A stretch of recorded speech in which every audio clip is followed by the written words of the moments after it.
Winning cures everything. Now for your hosts, Gary and Chris.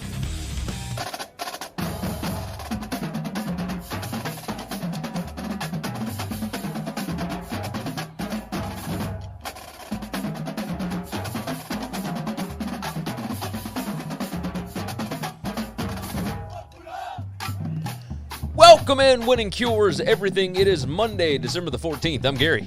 And I'm Chris. And we have got a lot to discuss today. Turn that thing down a little bit. Lots to discuss. We are going to have to change the schedule a little bit for the time being. So here going forward, we're going to be doing it a little bit earlier.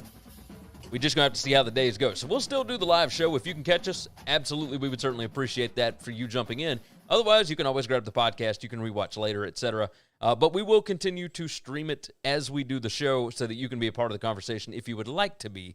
WinningCuresEverything.com is everything you need to know about us is over there. You can watch the live show Monday, Wednesday, Friday at whatever time we end up doing it.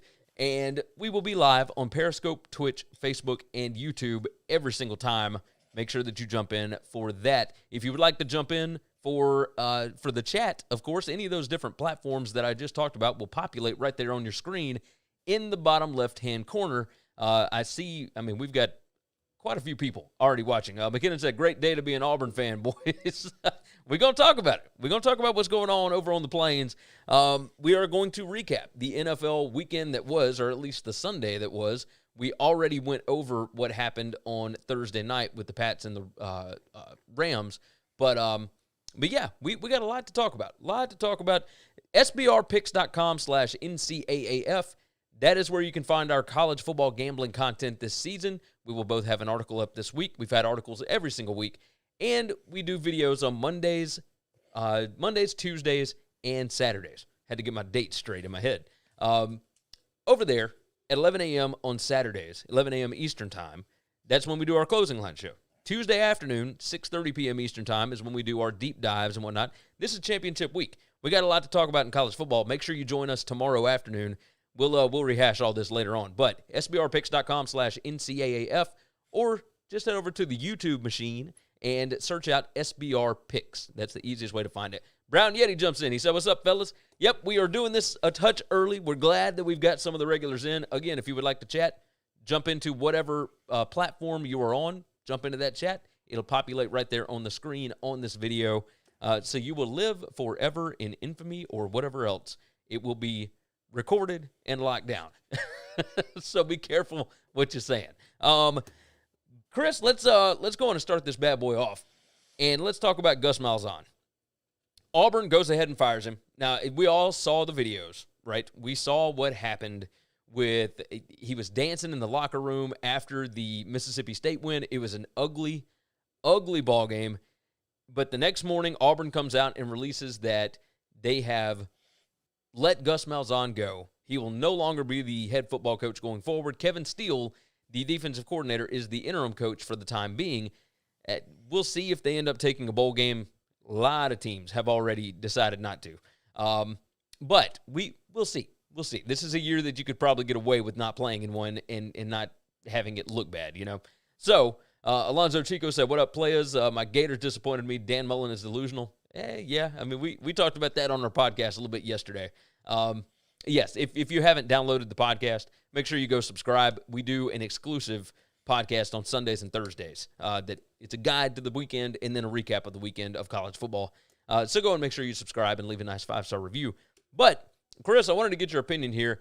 Was the time right to let go of Gus Malzahn? I think so. That's if you don't look at the buyout, because we're not the ones that pay. We're not paying the money. It ain't coming out of my money. Yeah, I didn't sign into the dumbass contract to begin with, so that's on them. And yeah, I here's my problem. I say yes because if you know you're going to fire him, you do it as soon as possible, right? Yes. All That's right. what I you would don't go to a bowl game this year. You probably turn that down. Well, I guess you let the players decide if they want to or not. If I was every one of these schools, if you go to a bowl game, it's because your team voted to go to a bowl game. Oh yeah, Boston College, when they announced that they had decided not to go to a bowl game, That's right. The players erupted in applause. They were so because happy. they didn't want to do it, and there's no point in doing it. Here's the deal: you don't fire Gus unless you've got your man. And I think they've had their man for a long time. I think they've got their man. If you've got your man, then you make the deal. You make the move. You don't dick around. You don't wait around. I have no idea why you name Steele an interim coach for what? Interim coach to do what? They're not playing next week, right? No, but in 2 days we have early signing day. Oh, you got to have somebody. So having an interim coach is important. Well, it's important to keep the football operations running. You have to have somebody that is keeping the. Otherwise, wouldn't that be the athletic director's job though? Yes and because no. Because you're trusting Steele to do a good job. What if the coach you hire wants to bring in his own staff and Steele's not a part of that? Then it's perfectly fine. Like, it is what it is. No, it's not, because another person you're about to fire has been the person running the place. He doesn't know if he's keeping his job or not. And so why would he be trying to recruit like hell for Auburn? Well, he's not trying to recruit like hell for Auburn right now. He's just trying to keep everything running, right? Like, the staff. I think the athletic director can do that. The staff has not been fired yet. There's a lot of other jobs inside of the football program that need to be taken care of aside from, coaching them up for games, et cetera. I get that. So that's what's going on. The staff has not been fired yet. Only the head coach. No, so the staff won't be fired until the head coach is hired. Exactly. Because the head coach will evaluate them and see who he wants to keep and who he doesn't. And I get that. I understand all that. My thing is, you just chopped off the head. Athletic director, look, my job as a manager, when I fired managers under me, I had to go fill that role until I replaced them. I don't just take some underling and make them the new manager. I did not realize that we were going to get into a discussion about about whether or not we should have interim coaches. I don't understand the purpose of that, because it's not like if you got a game left, you need an interim head coach. If you don't have a game left, you don't need an interim head coach. Well, so here's the deal. They have an interim head coach to handle whatever needs to go on inside that program right now. That's all it is. And it may just be in name only. It may just be, hey, in case something pops up, here you go. I will say this. Auburn had one recruit that committed to them in the last 6 months. So I doubt that they have a big early signing day coming on. I was just about to say, this is not going to affect that. And I think that had a lot to do with the firing, right? Right. The recruiting has just dropped off. I mean, three of their 4 worst recruiting classes have come in the last 4 seasons under Gus Malzahn. Like, in the last 10 years, 3 of them have come in the last 4 seasons. So that's right. Yeah, it's pretty nuts. Recruiting has dropped. Their offense has not done well. So this was a pretty expected pretty expected firing. The puzzle pieces are in place for the next guy, right?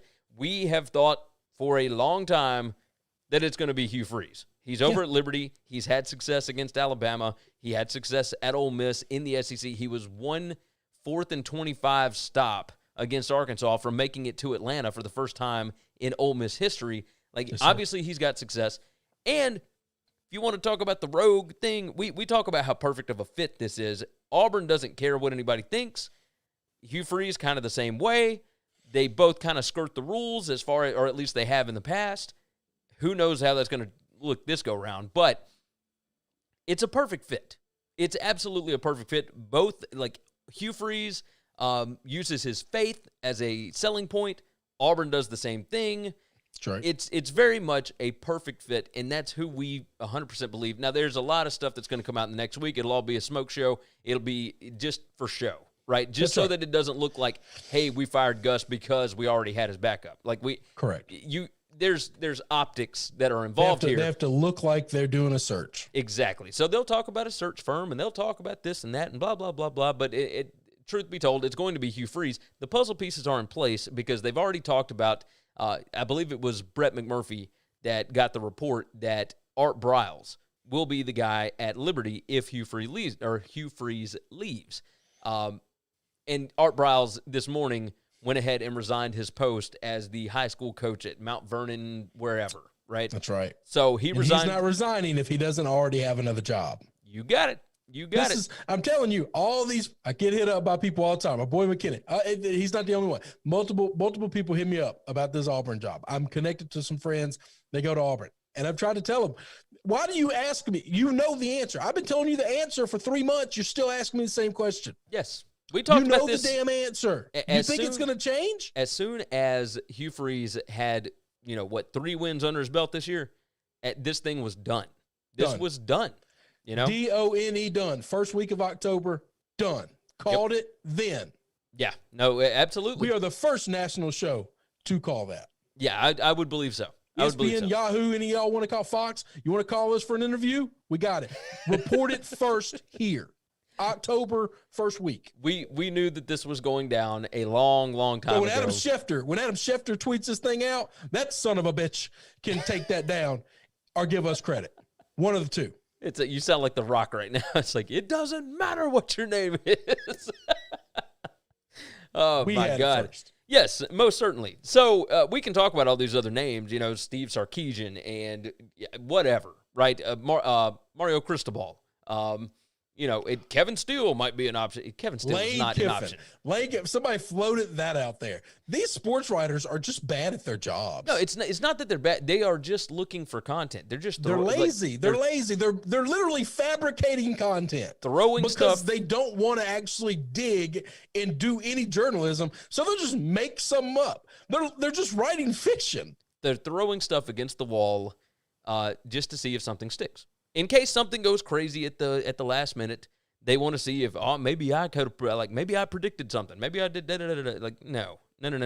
That's not how this goes. No, I haven't wavered not once. I've never given you a second or a third name hoping that I get one of them right. I knew the answer in October. Same here. I know the answer in October. Yeah. It hasn't changed. Michael jumps in. He said they'll say anything to get views. Yeah, that's the point, right? Because if they start talking about Mario Cristobal, then you got Oregon fans that are jumping in trying to figure out what's going on there. If you got Steve Sarkisian in, then you got Alabama fans. They'll lie to you to get clicks. We don't ever lie to you. I say some crazy shit, okay? I don't deny that, but I'm never going to lie to you. Yeah, it's true. Like, we are going to tell you exactly what we think, and there is no other option here. It is Hugh Freeze. They don't fire Gus Malzahn unless they have Hugh Freeze lined up, period. Unless it's done. You just this is a man. I will tell you this. This is very much a man thing that I have found in life, by the way. And I can speak as it's true for me. It's true for many men that I know. So obviously it's not everybody. But most men don't leave their situation until they have another situation. Yeah. Okay, yeah. That's a man. You ain't firing Gus. He's got the best record against Nick Saban out of everybody in the world. Okay, you don't fire him unless you already have your next date, your next wife, your next contract done. Yes, it's 100% true. So Michael said nobody holds them accountable when they're wrong. So why not just throw out BS? Oh, that's 100% right. Yeah. Nobody holds media people accountable at all. You are correct about that. Let's move on. I want to talk about Clark Lea really quickly. Okay. Clark Lea, the defensive coordinator at Notre Dame, it has been reported at multiple outlets that it is a done deal. They are holding a team meeting at Notre Dame today. Clark Lea will be the new Vanderbilt football coach, and we don't know if he's going to stay through the playoffs and whatever else, or if he's going to go ahead and jet and take over that job in Nashville. But all in all, like, if you're Vanderbilt and you can get Clark Lea, that's a pretty good gig, man. Like, that's a pretty good get. This is a home run hire for Vanderbilt, and it really pisses me off because Notre Dame's doing something magical. Yes. And if that defense collapses against Clemson, I'm going to be furious. Yeah, I could. I'm going to be furious, yeah. And I'm going to take it out on you, Vanderbilt. You could wait 2 months, 3.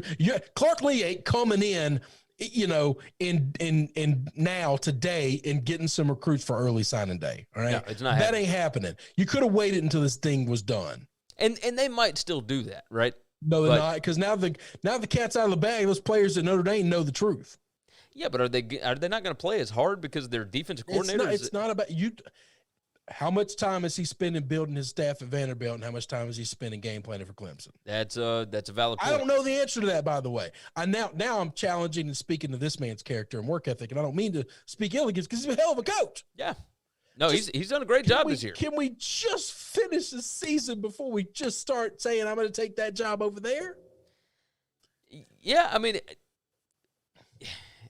I wish that there was a different way that we could go about this, right? I wish that the NCAA calendar set up differently. And this year is really strange, right? Because any other season, Notre Dame wouldn't be playing in an ACC championship game. Correct. We don't have to worry about this game, but they would still be in the playoff mix. Right. They certainly would, but the playoffs would be done well before the February signing day.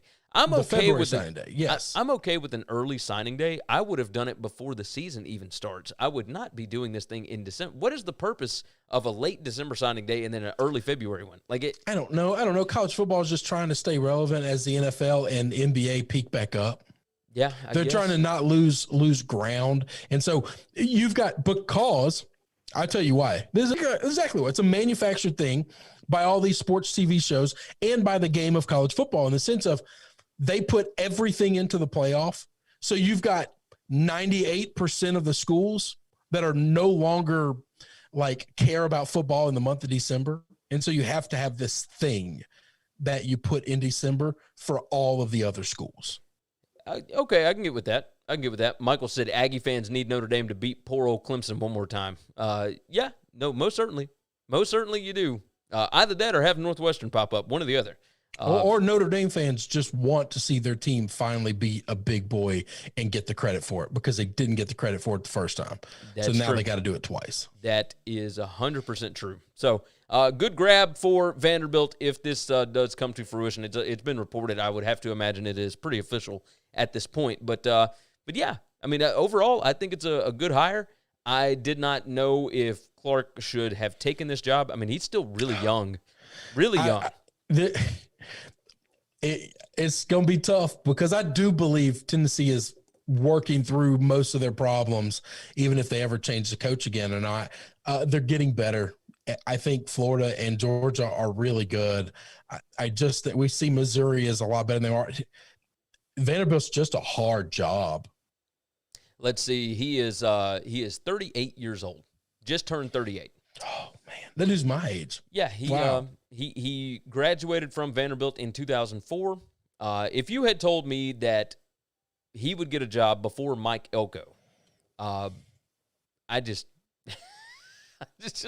don't understand. Now, what are the chances that he just doesn't make close to what Elko makes at Notre Dame though? Because we know that the school salary from him is nothing.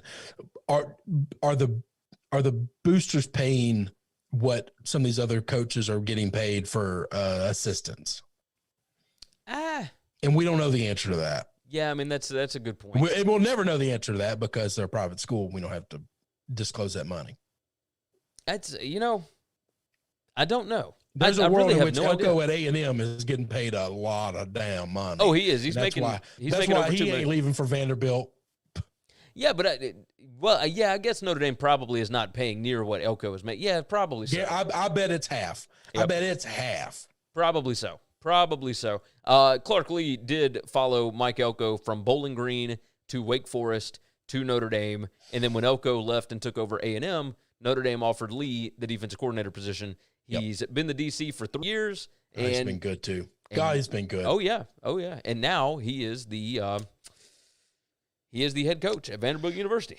So good luck. Yep, good luck. All I can say is good luck because that's a shit job. It's tough. It's tough. Great you're city. in a good you're in a good city. spot. I'll take it. If it doesn't work out with him, whatever you're going to pay him, cut it in half, hire me, I'll do it. There you go. All right. Let's move on, and let's go ahead and do our recap for the NFL week that was. Not a lot of, super interesting games. We're going to kind of fly through some of these. Bad week for the NFL, man. Yeah, a lot of blowouts. I mean, real bad week. A lot of blowouts. Not a lot of games that were one possession down, at the end of the game. Brown Yeti jumps in. He said, Vandy, where head coaches go to die. Yeah, some of them. And then you have some that turn out like James Franklin. So, James Franklin is an anomaly, and we talk about Georgia was down, Florida was down, Tennessee was down.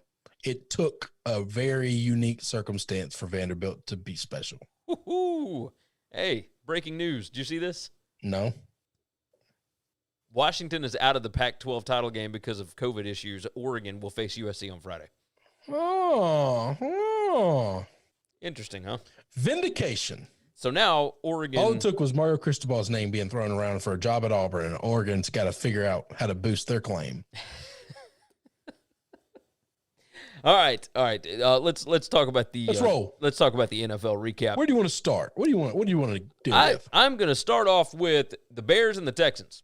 36-7. This was a beatdown. Hey, did you know Mitch Trubisky has got a better winning percentage than Deshaun Watson right now? So I knew that. I don't know if you pay attention to my Twitter. You like a lot of my stuff. A lot of times we share each other's stuff. Absolutely. I have gotten under the skin of some Texans fans. Of course, people in Texas don't really like me a lot anyway. But which is weird. I love them. So yeah. Everybody all day Saturday was just feeling so sorry for Deshaun Watson having to play on this shit team. And I said, no, sir. No, sir, I will not feel sorry for one Deshaun Watson, because next year he would be a free agent. Next year, after next season, he would be a free agent. And they could franchise him, but if he told them, I'm leaving if you franchise me so you have a chance to trade me and get something, then he can kind of pick his location, do the sign and trade. They get something for him, and he gets to walk away from the shitbag team. But he chose to sign in September this massive extension, knowing this team has no draft picks, knowing they're up against the salary cap, and knowing that they have no talent whatsoever. Exactly. So I will not feel sorry for one Deshaun Watson, because he was going to get his money next year. Yeah. All he had to do was not sign, and he could play for a winner. But now he's stuck, and the prime of his career will be spent on a dog shit football team. Yes. So I will not feel sorry for one Deshaun Watson. I love this kid. I will say done. this. I really like the leader in the clubhouse for that job is Eric Bieniemy. Now he ain't fixing it. I don't know that he can. It depends on who the GM is. This is going to be another black coach getting another terrible job in the NFL with no draft picks and very little cap, and asking, why isn't he succeeding? Well, in 3 years, he's going to get fired, and then the league is going to get a stern talking to. And you know what? Bieniemy doesn't need to take this job. He needs to have multiple jobs offered to him. He needs to take another one. Yeah. Maybe you're right. Like maybe he takes the Lions job with Matt Stafford. Maybe I don't know where Bieniemy goes, but he seems to be the leader in the clubhouse for the Texans, and that team is putrid. You get beat by the Bears like that, that's a mess. Ben jumps in. He said, "What's up? Listen to the recap yesterday. You got to get the Cover 3 guys on the show this offseason. That would be awesome." Hey, I could probably talk to Chip or Barton. I've gone back and forth with them. McKinnon said Bieniemy needs Atlanta. I think you've got that backwards. I think that's Atlanta needs Bieniemy. Yeah. No. If I was Bieniemy, I would try to get Matt Nagy. Of course, that's the problem, is that would they go to the Andy Reid assistant twice in a row?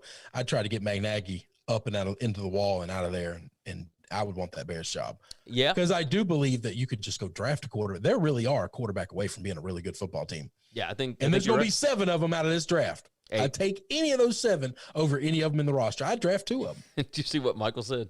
No, what happened? But he's risking his life, Chris. Yeah. Yes. No, he is risking his life, but he's getting paid. And everybody said, we got to get that money. Yeah, he would have got that money the year after. And then some dumbass went after me about, I don't understand how the franchise rule works and how they could have franchised him twice. I said, they'll never do that. It's only happened once. And he was like, Kirk Cousins did it. And then I said, yes, once. I said once. You said the one example. What the hell are you talking about? Anyway, people on Twitter are entertaining sometimes. That's a good word for it. Sure. A good word for it. K-Storm said, how about them Eagles? Hurts had a great game, but they need to build on this. Yeah, we're going to get there. We're going to get there. Let's roll through some of these other blowouts really quick. Let's go fast. Cowboys 30, the Bengals 7. Was there anything to take out of this? Yep. I pulled it up right here. Every running back on this team not named Ezekiel Elliott averaged more yards than Ezekiel Elliott. That's hilarious. But they get the win, so they're 4-9 now.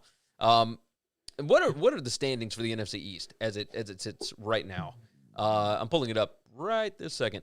NFC East has got a 6-7 team with Washington, a 5-8 team with New York, a 4-8 team with the Eagles, 4-8-1, and 4-9 with the Cowboys. So they're not as bad as we thought they would be. Like we're not going to have any one-loss teams in there.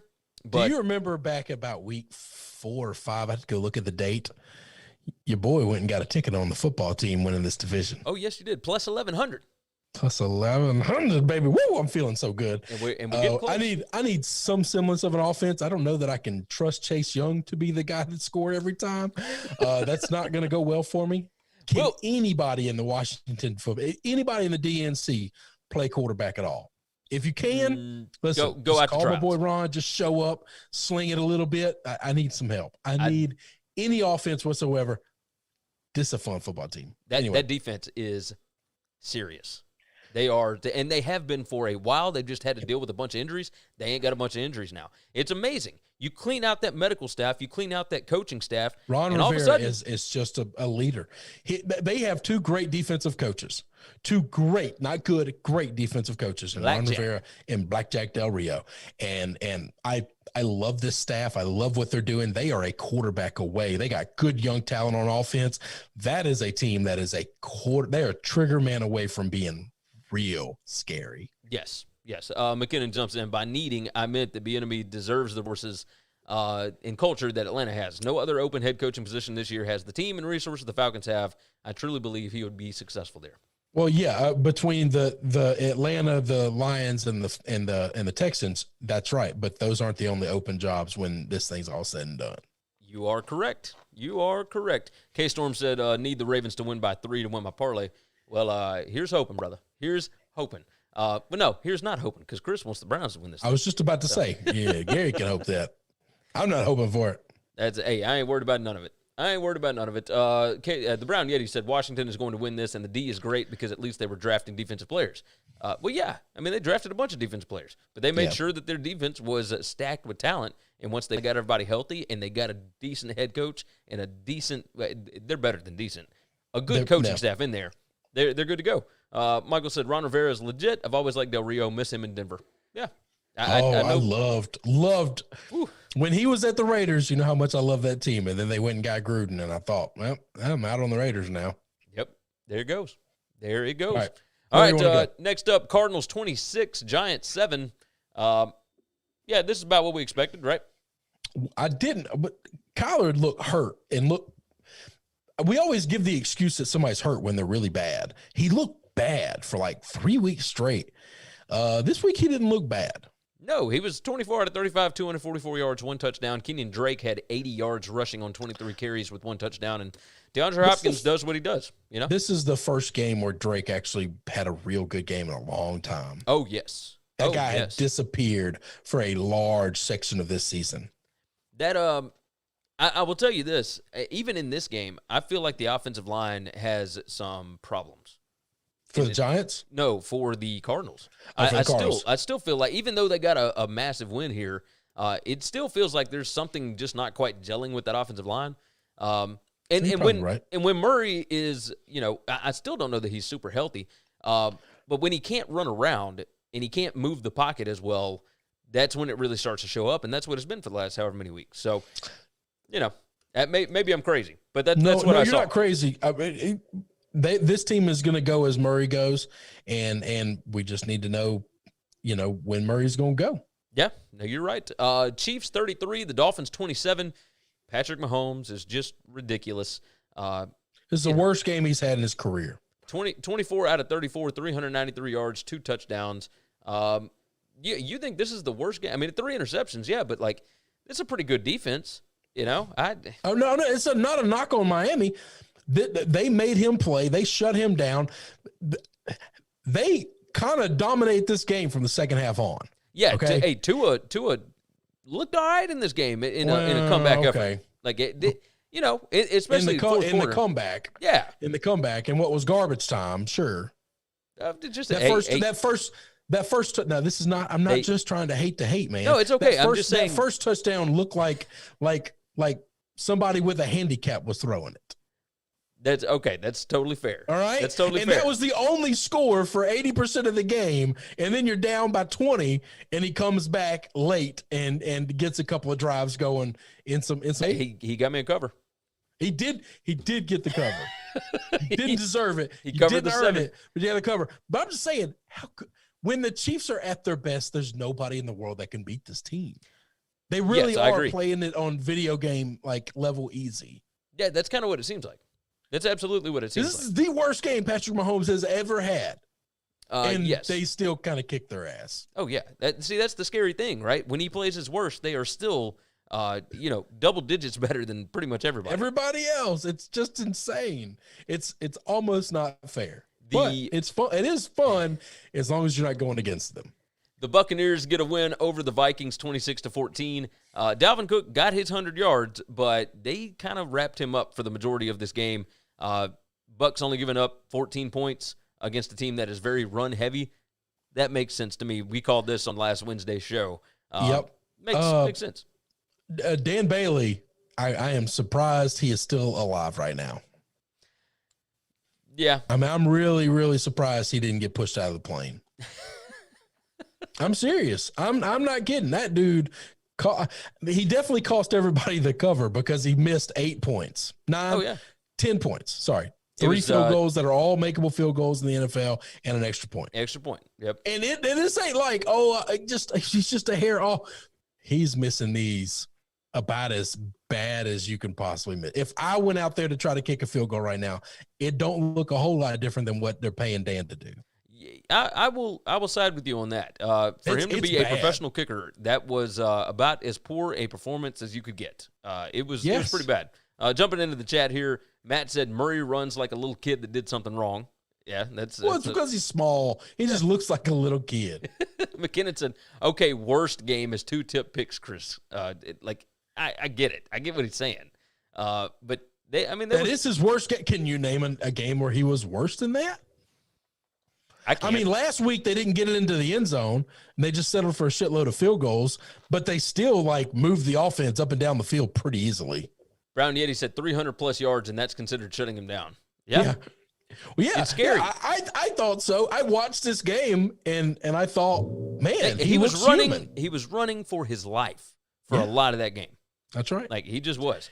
If this offense team had this Dolphins team had an offense, they would be scary. Oh, yes. And they're getting there. They need. No. They're getting there. They're young. They're young. This was the best game that Lynn Bowden has played in his career. He finally showed up, and they started moving him around. He is a utility knife kind of player, and I guess they finally figured that out, or they finally trusted him enough to put him on the field, and he was able to do some things. So, back to the Bucks-Vikings games. We completely got off of that. Yeah. Go ahead. This was interesting. Tom, hey, listen, for people who want to criticize Tom, he still got a deep ball. He threw a complete perfect pass, 48 yards in the air on a rope, just exactly the way it needs to be for a touchdown. He can still make all the throws. Now, he's missing a lot more throws than he's ever missed. He can still make all the throws, and this defense is real good. QBR is 83.9 for Tom in this game. 15 out of 23, 196 yards, 2 touchdowns. It was a good game. It was a good game for him. So, Kirk Cousins, 225 yards passing and 1 touchdown. He was okay. He moved the football. I will say that for him. This was not his usual, just chalk it up to the fact that he throws interceptions and whatever else. He did not throw this game away. This was more than likely really on Dan Bailey. So, we'll say that. Moving on, the Broncos, 32-27 winners on the road at Carolina. I don't know what to say. I mean, they kind of they dominated this football game. Yeah, they were in the lead the entire game. Yeah, at no point in time did they trail. The Panthers took a while to score. They scored a lot in the fourth quarter coming back. We see that a lot in the NFL to make things look closer than they are. A big game. This is one of those games where be careful what you're looking at because it's not always telling you the truth. Melvin Gordon did go down with injury. Don't know how he's going to be going forward, which I guess they're not really playing for much. No. They're 5-8. They probably have the second best backup in the league outside of Cleveland with Philip Lindsay there. So it doesn't devastate your team, doesn't hurt your team. The guy that was just amazing was Hambler. Oh yeah. 2 receptions, 86 yards, 2 touchdowns. I was just about to say 2 catches, 2 TDs, and it was just pretty good day. It was definitely a good day. K-Storm jumps in. The fact that Doug Peterson stated he still doesn't know who will start against the Cards Blues. We got a lot of Eagles dudes in here. We'll get to them. We will get to them. We're getting there. We're getting there. Titans and Jags. I called this one. I told you that, Derrick Henry, 26 carries, 215 yards, 5 touchdowns. He's already over 1,500 yards for the season again. He is just a beast. He's ridiculous. We got a Minshew sighting. That was fun. I was glad to see that. I love, I love Garner. Oh, of course. Hey, Ryan Tannehill in this game, 19 out of 24, 212 yards, 2 touchdowns. In his 3 games against the Jaguars, since he took over as the starter last year, his completion percentage is over 76%. He's thrown for 8 touchdowns against the Jags. Yeah, he does well against Jacksonville. Yeah, they dominate Jacksonville every time, it feels like. This was just a run-of-the-mill, blowout. Colts, 44-27 over the Raiders. The Raiders fired their defensive coordinator after this. And I guess he probably deserved it because Jonathan Taylor has not busted loose on really anybody. 20 carries, 150 yards, 2 touchdowns. I mean, this was a bludgeoning. Like, it really was. It was not even close. Good game for the Colts. Phillip Rivers, 244 yards, 2 touchdowns. All in all, like, everybody got whatever they wanted against that Raiders defense. Raiders now sitting at 7-6, and their playoff hopes are dwindling every single way. Thank me for my service. Said Minshew will be in Cleveland soon. I wouldn't hate that as a backup. That wouldn't devastate me or upset me at all. Nope, I could get down with that. I would tell you this. In this game, I'm trying to find it, but anyway, it was either Moore or I'm trying to see the DB. We had the catch of the year in this game. That interception that Derek Carr threw in this game was unbelievable. I think it was Moore that caught it. I like to tweet about it, and now I'm trying to find it, and I'm not able to. It doesn't matter. There was an interception in this game where we had like an Odell Beckham one-handed. It was from a defensive player, and it was just snagging it straight out of the hand. He just threw his hand right between the 2 hands of the receiver and just took the ball away. It was pretty unbelievable. If you hadn't seen it, go look at it. You can find it on Twitter somewhere. Let's see, was it Willis or Kenny Moore? I was about to say it was either Willis or Moore. Those are the 2 guys that got interceptions. I can't remember which one had the unbelievable one. So anyway, neither here nor there. But we can move on. That was the only thing that was exciting about that game. Pretty much. We'll just mention this one in passing. The Seahawks 40-3 over the Jets.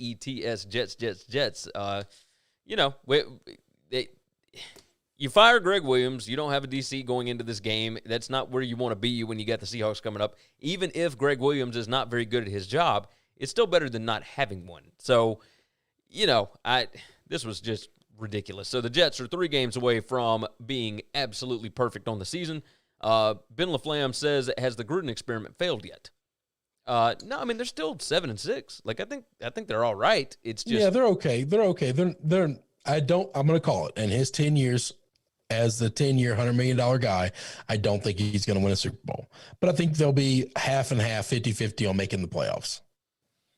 50-50 on the playoffs. Okay. Yeah, I do think the team's got a lot of talent, and they're getting there. And I got a little inkling that we're going to expand the playoffs for money's sake in the NFL. So more than likely. Packers 31, Lions 24. I really thought for a large portion of this game that my 7.5 was going to cover. And obviously I was incorrect about that.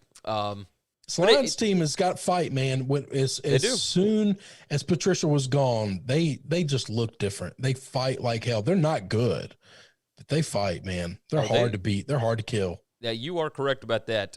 Field goal with 1:49 left, cut this thing to 7, and that hurt me. It hurt my soul.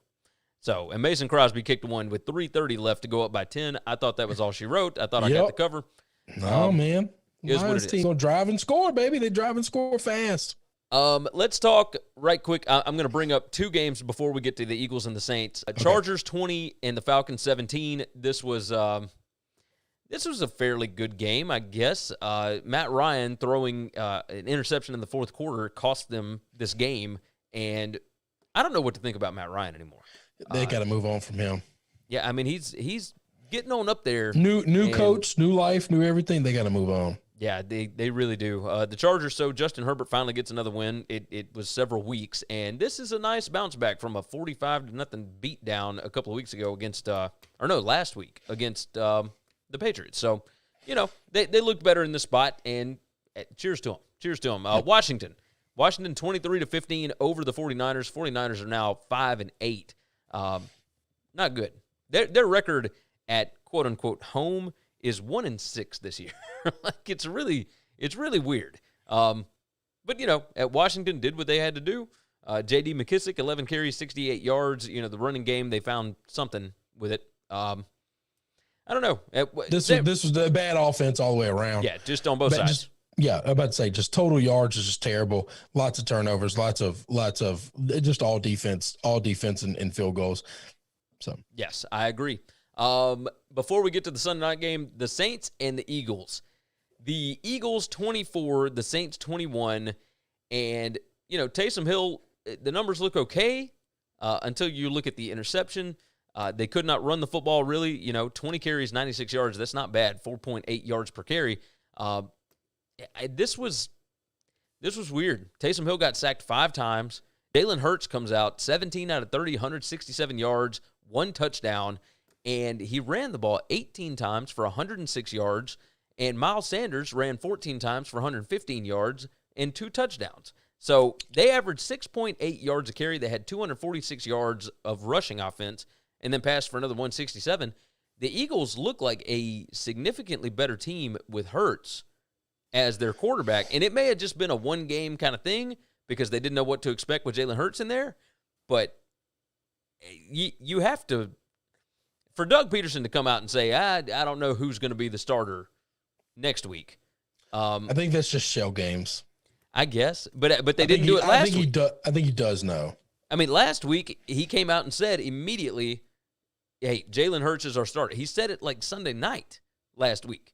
So the Saints had all week to prep for Jalen Hurts. I can't explain this. Okay? It makes I don't no think sense. I don't think Doug Peterson's a good coach. I didn't know a long time ago. I thought he was a product. Nobody has rode the jock of anybody like Doug Peterson has rode the jock of Frank Reich. Okay, yeah. That's just the truth. Reich won him a Super Bowl, and that's it. Yeah.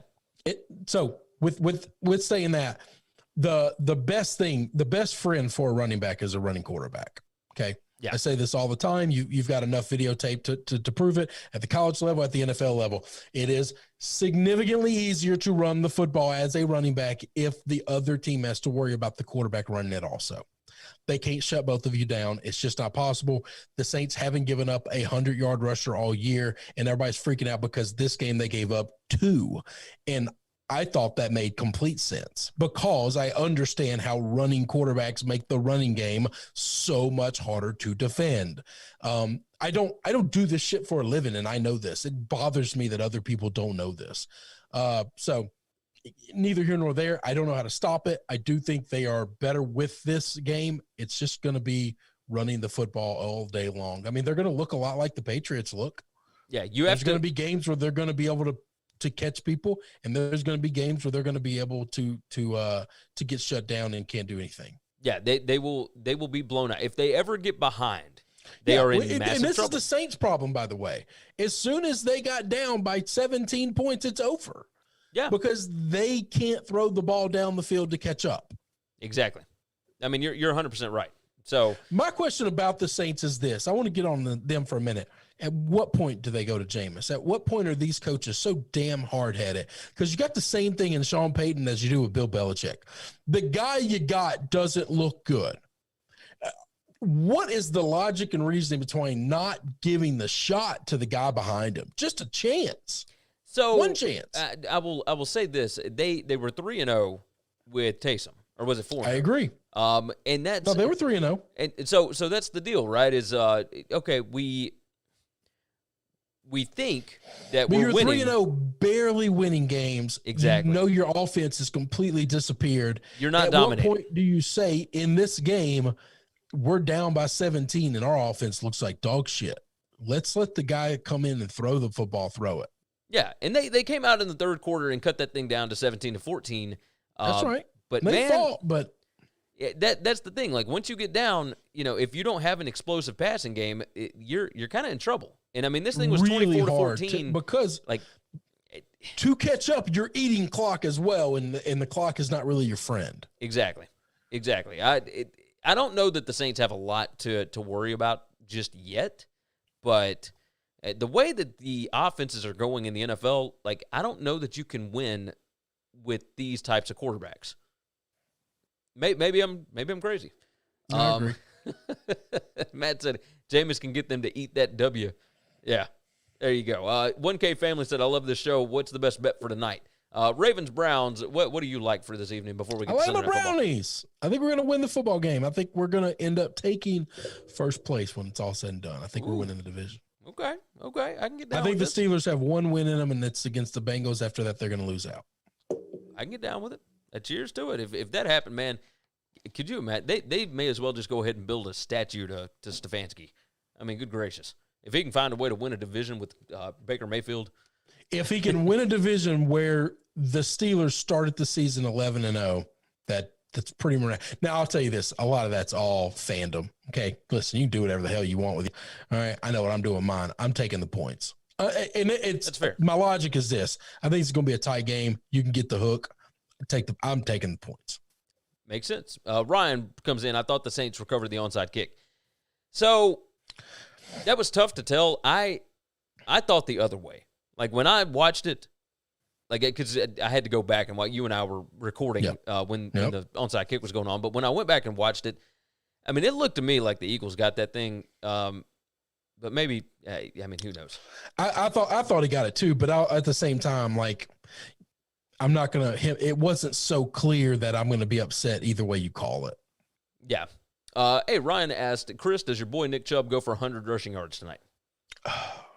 I don't know. This is one defense that can probably slow him down. I was going to say, this is the reason the Browns got destroyed so badly against the Ravens the first time they played. If the Browns can't run the football, the Browns can't play football. Yeah. It's very difficult to do that. I mean, you saw it against the Ravens in the first game. It was 40-6. But, I mean, that was the first game of the year. I think they have adjusted their schemes a little bit. I think they'll be better suited in this spot. I'm going to take the hook and go with the Browns as well. But that's, who knows, right? These games are always kind of crazy. Pittsburgh and Buffalo. This was the Sunday Night Football game, and this will wrap up the show. Pittsburgh loses 26-15 on Sunday Night Football, and it close. Like, it was an 11-point, final tally, but this was not a close football game. Ben Roethlisberger, 21 out of 37, 187 yards, 2 touchdowns, 2 picks. Roethlisberger, 21 out of 37, 187 yards, 2 touchdowns, 2 picks. He looked putrid. The Bills' defense shut down that running game. I mean, I was surprised at this. They only ran the ball 17 times, the Steelers did, for 47 yards. And it's not like they were down a lot until the third quarter. Third quarter, Buffalo scores 2 touchdowns and kind of puts this thing away.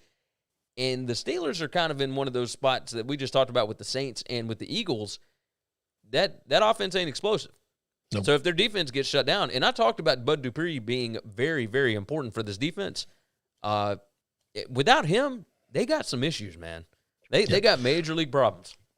So there's a big Steeler fan that I listen to all the time. He's a really funny, quirky, goofy guy. I don't know if his name's Dave Damashek. He goes on with Cousin Sal all the time. He's really funny. Anyway, I find him to be funny. Let's say that funny's a pretty subjective thing. And he talks about the philosophy of Jenga pieces and how some teams can lose a ton of guys, but if the right guys are there, the tower still holds.